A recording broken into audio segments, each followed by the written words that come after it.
Okay, this is Ray from explorerray.com. Welcome back. Today's topic is what's in my camera bags when I'm going to Antarctica. So please enjoy.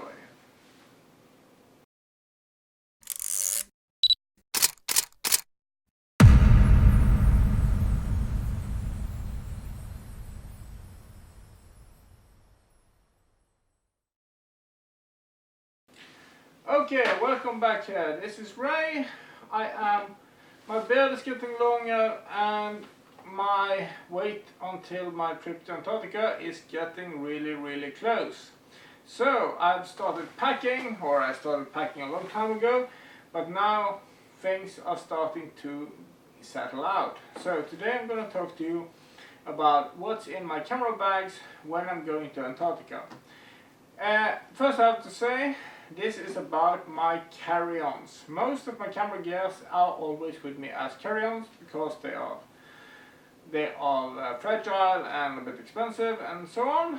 So I just want to talk to you a little bit about that, but also give some hints about how I'm thinking about camera gear and what I'm bringing, what I'm planning to use on such a trip.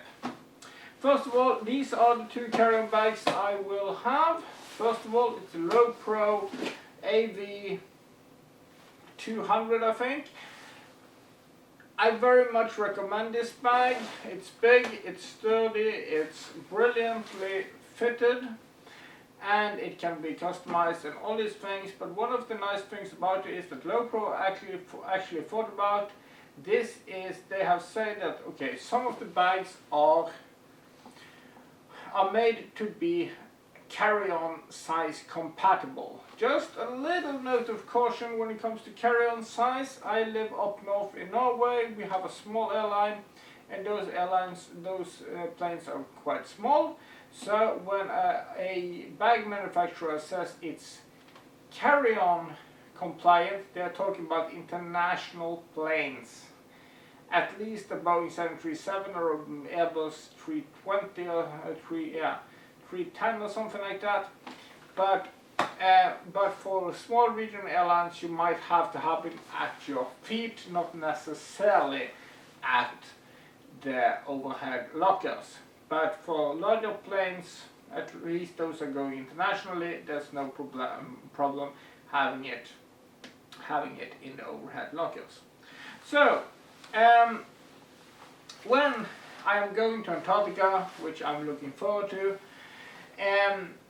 very much, I must say,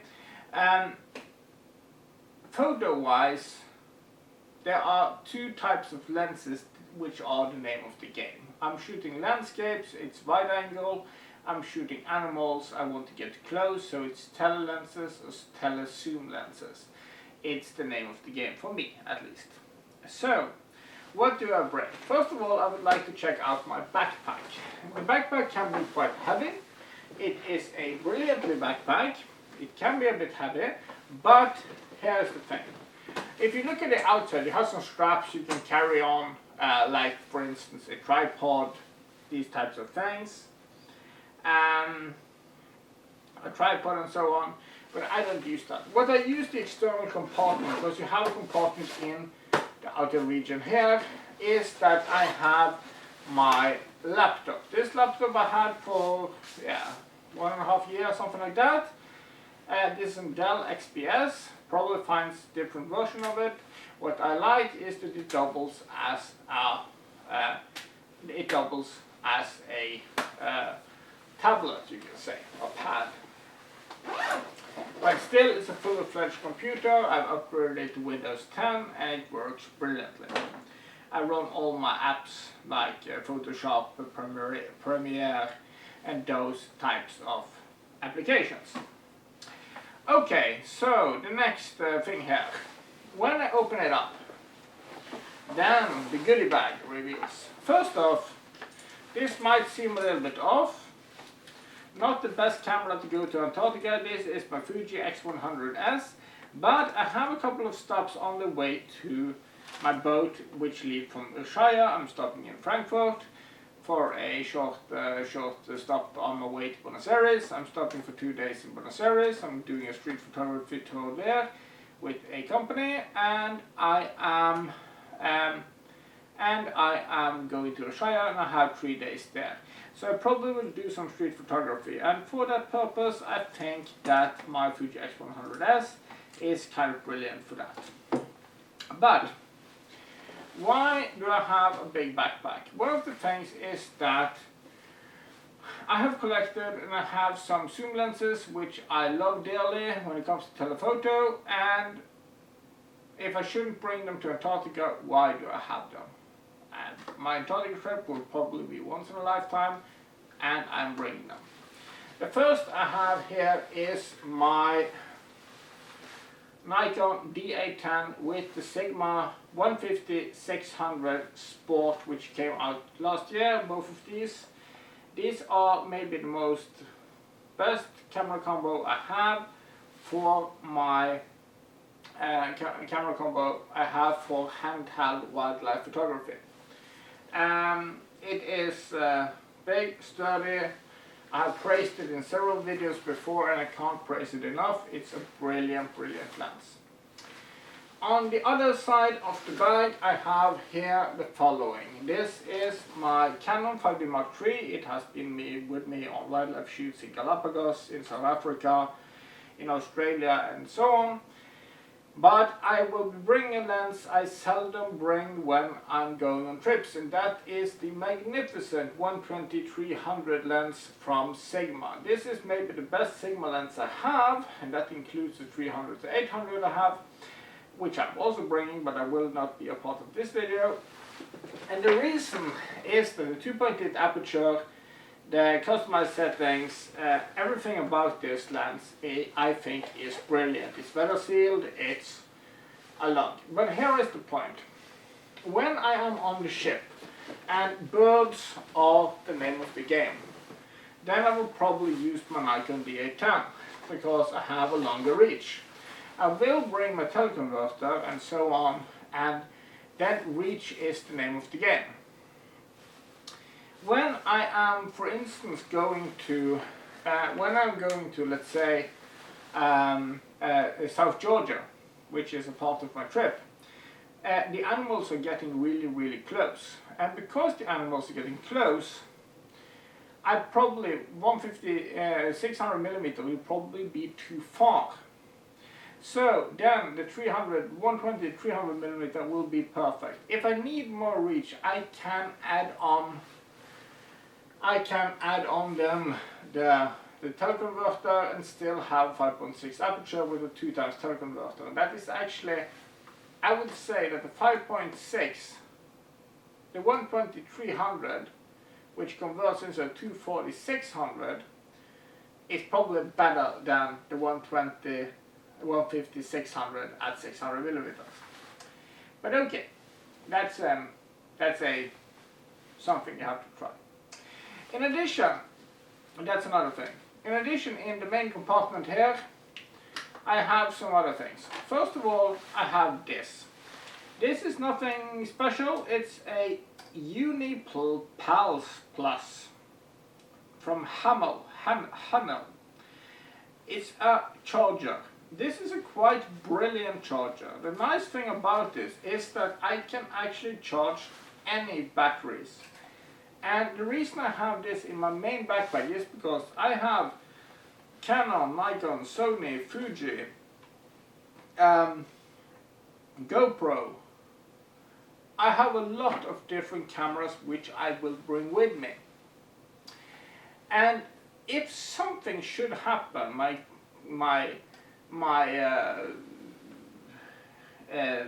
bags get delayed or something like that, I would like to have the ability to charge my cameras. So I have a universal charger which I can use for everything. In addition here, I have some cables up here. In addition here, in my bag here, I have had previous videos where I talked more in detail about my. I've talked in detail more about my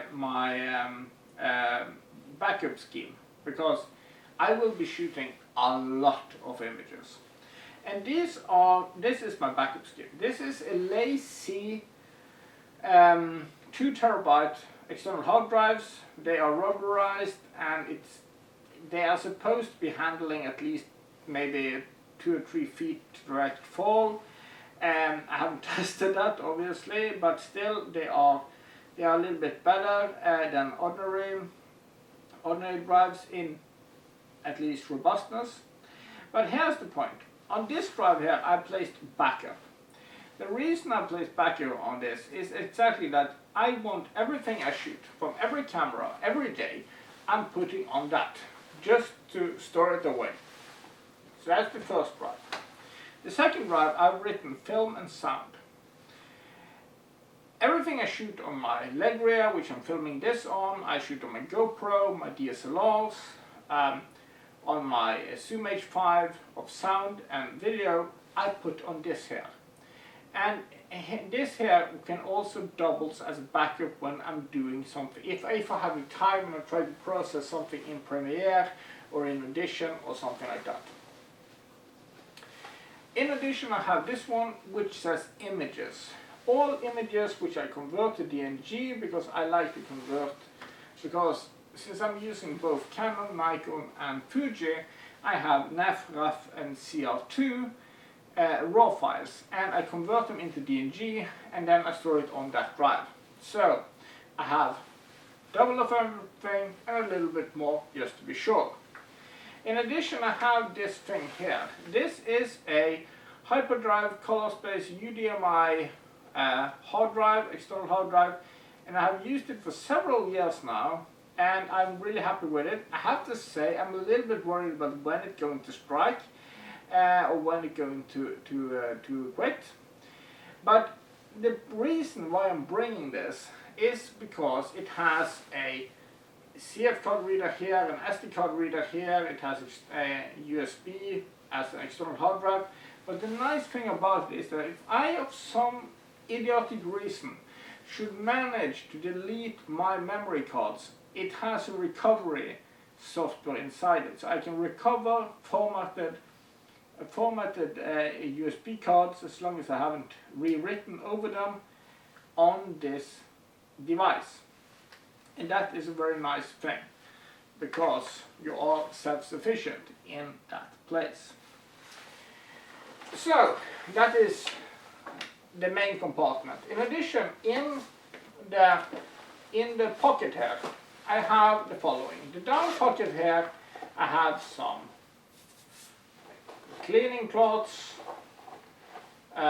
these types of things. I have some extra lens caps,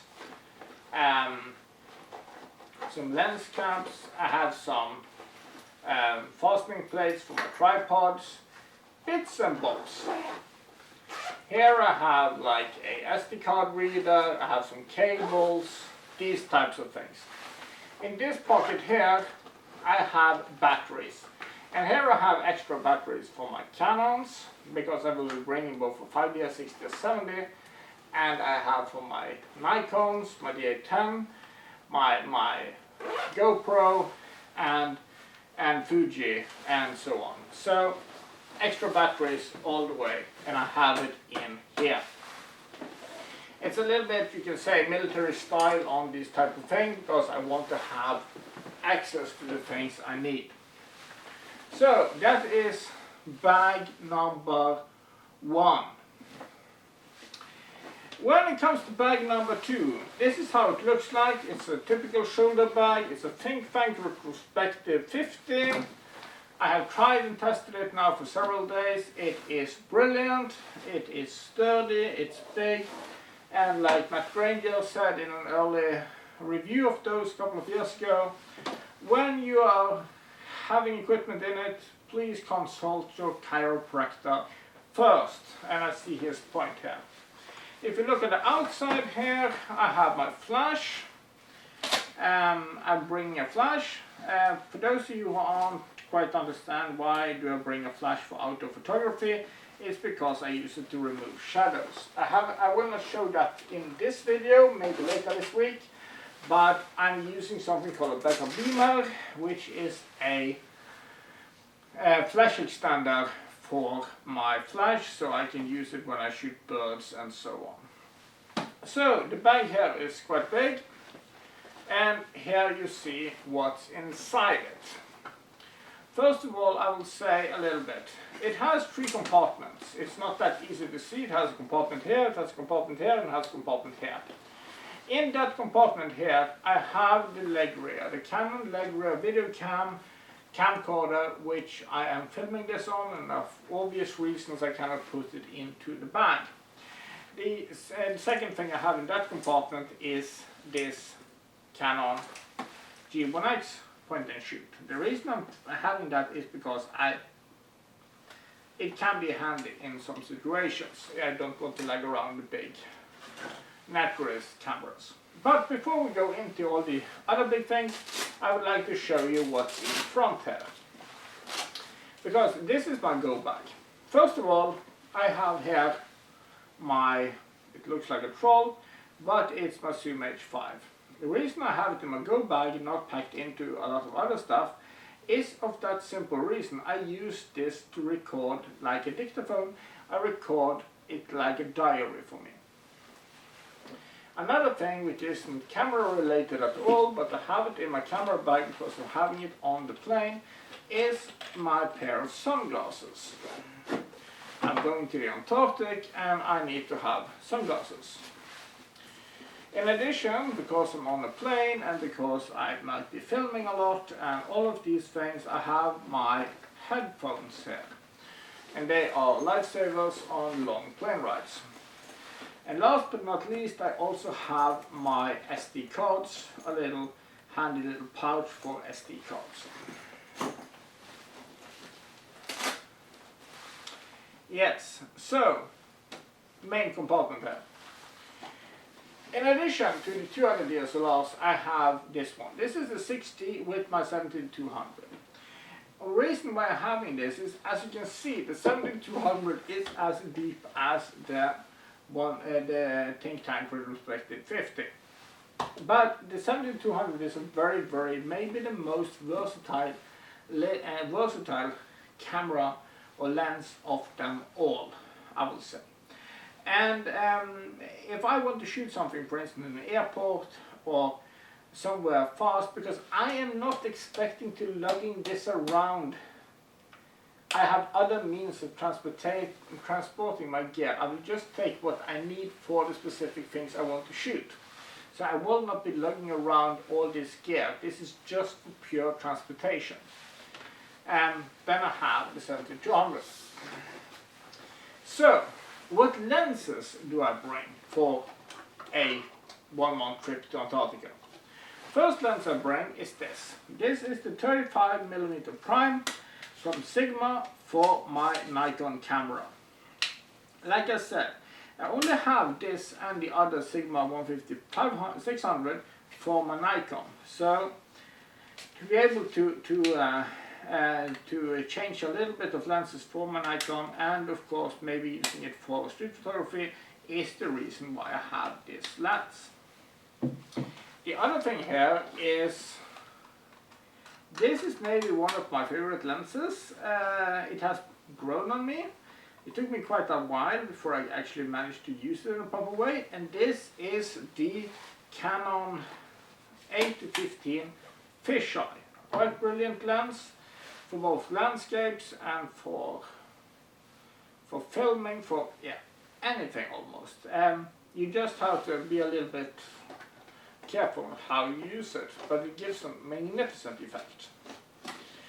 This is probably the lens I will be using the most, I expect.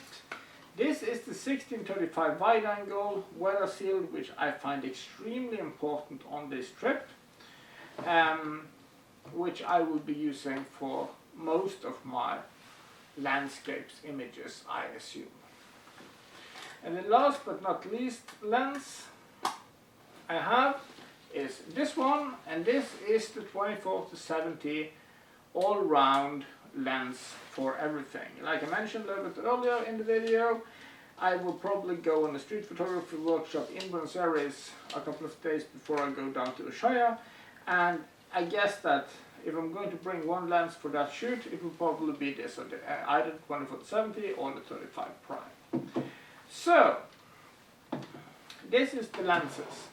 But of course, this is my go bags on the plane. So in addition to that, I also have on the back here, and that is really something I think make this bag brilliant. And that is, here I have my dossier for my trip. Here I have papers, which I find natural. I have maps of the area I'm going to. I have information from my travel agent. I even got a book, Birds and Mammals of the Antarctic, Subantarctic and Falkland Islands. So, and a very nice little dossier with polar bears, which aren't living in the South Pole, but still very nice dossier. So, okay, so if you like what they do, so first of all, before I completely close, so this is the 2 bags I will bring as my hand luggage on the trip. So, to settle up, if you like what I do, please press like in the video, and of course also, if you have any questions, please comment below. And if you have, if you want to see more of what I'm doing or follow my trip down to Antarctica, you can go into my blog explorer.com or add me on Twitter at Raymond Hagen. So, take care and have an excellent weekend. Goodbye for now.